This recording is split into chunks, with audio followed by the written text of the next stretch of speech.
তো নমস্কার বন্ধুরা, আশা করি সবাই ভালো আছেন। তো বন্ধুরা, এখন আমি সাকিব খানকে নিয়ে কথা বলবো। তো সাকিব খানের বিগত 2 বছরের লাইন আপ কী হতে চলেছে সেই বিষয়ে মোটামুটি একটা আপডেট এসছে, সেটা এখন আপনাদেরকে জানাবো। তবে দেখুন, কনফার্ম আপডেট এটা বলতে পারছি না, তবে বিভিন্ন জায়গা থেকে বা বিভিন্ন ইনসাইডার রিপোর্ট থেকে এরকম আপডেট করা হচ্ছে, তো সেটাই আপনাদেরকে জানাবো। তো তার আগে একটাই কথা বলবো, আপনারা যদি চ্যানেলটায় নতুন হয়ে থাকেন অবশ্যই আপনারা চ্যানেলটা সাবস্ক্রাইব করে নেবেন, আর যদি আপনাদের ভিডিওটি ভালো লেগে থাকে অবশ্যই লাইক কমেন্ট শেয়ার করতে ভুলবেন না।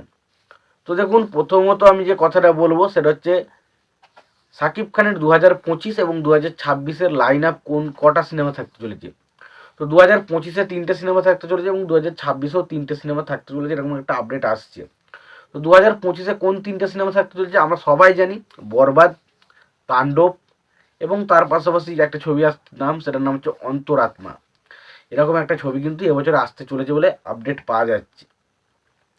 এবং 2026-এ যদি তাকিয়ে দেখি, তো 2026-এ থাকতে চলেছে তুফান 2, আগুন এবং হসপিটাল, এই 3টে সিনেমা।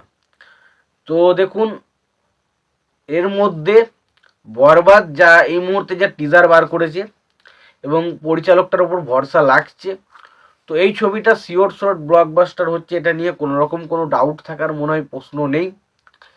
দ্বিতীয় যেটা ছবিটা হচ্ছে তাণ্ডব। তাণ্ডব ছবিটা আবারও একটা ব্লকবাস্টার ছবি আমরা পাবো, আশাই করাই যায়। তাণ্ডব ছবি এটাও কিন্তু একটা বক্স অফিসে রেকর্ড করবে। এবং 2026-এ যে 3টে ছবির কথা বলছি, তার মধ্যে একটা ছবির কথা আমি শিওর শট বলে দিই, ব্লকবাস্টার হয়ে গেছে।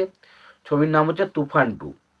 এবার পড়ে রইল বাকি 3টে ছবি, একটা হচ্ছে আগুন, একটা হচ্ছে হসপিটাল এবং একটা হচ্ছে অন্তরাত্মা। এবার এই ছবিগুলো নিয়ে কিছুটা হলেও কনফিউজ রয়েছে, ছবিগুলো বক্স অফিসে কতটা কি চলবে। তার কারণ এই যে ছবিগুলোর কথা বলছি, ছবিগুলো কিন্তু অনেক দিন আগের শ্যুট করা, আজকে কিন্তু হুট করে কিন্তু শ্যুট হয়নি। এবং এই ছবির গল্পের মধ্যে যদি চেঞ্জেস না হয় তাহলে হয়তো আমরা সেইভাবে রিলেট করতে পারবো কিনা বা রিলেট করবো কিনা সিনেমাগুলোর সাথে জানি না। এবং এই ছবিগুলোর যা এখনো পর্যন্ত যে বললাম তুফান 2, তাণ্ডব এবং অবশ্যই বরবাদ, এই ছবিগুলোর প্রতি একটা ভরসা রয়েছে এবং আশা রয়েছে না এই ছবিগুলো ভালো হবে। বাট অন্তরাত্মা, আগুন এবং হসপিটাল এই ছবিগুলোর না পরিচালককে নিয়ে আমি খুব খুশি, আর না ছবি নিয়ে আমি খুব একটা বেশি খুশি রয়েছি। এবার জানি না সাকিব খান মানে সেই ছবিটা একটা ভালো রকম বক্স অফিস নেবে, এটা নিয়ে কোনো রকম কোনো ডাউট নেই। তবে তারা কি সাকিব খানের যে লেভেল বা যে লেভেলটা এখন সাকিব খান তৈরি করেছে সেটা কি ম্যাচ করাতে পারবে, তো সেটা তো সময় এলে জানতে পারবো। তো তোমাদের কি মতামত রয়েছে এইগুলো নিয়ে তোমরা অবশ্যই জানিও। তোমাদের যদি ভিডিওটি ভালো লেগে থাকে অবশ্যই তোমরা লাইক কমেন্ট শেয়ার করে দিও। চ্যানেলটা নতুন হয়ে থাকলে অবশ্যই তোমরা চ্যানেলটা সাবস্ক্রাইব করে নিয়ে পাশে বেল আইকনটা অবশ্যই প্রেস করে দিও। ভালো থেকো, সুস্থ থেকো, দেখা হচ্ছে পরে ভিডিও।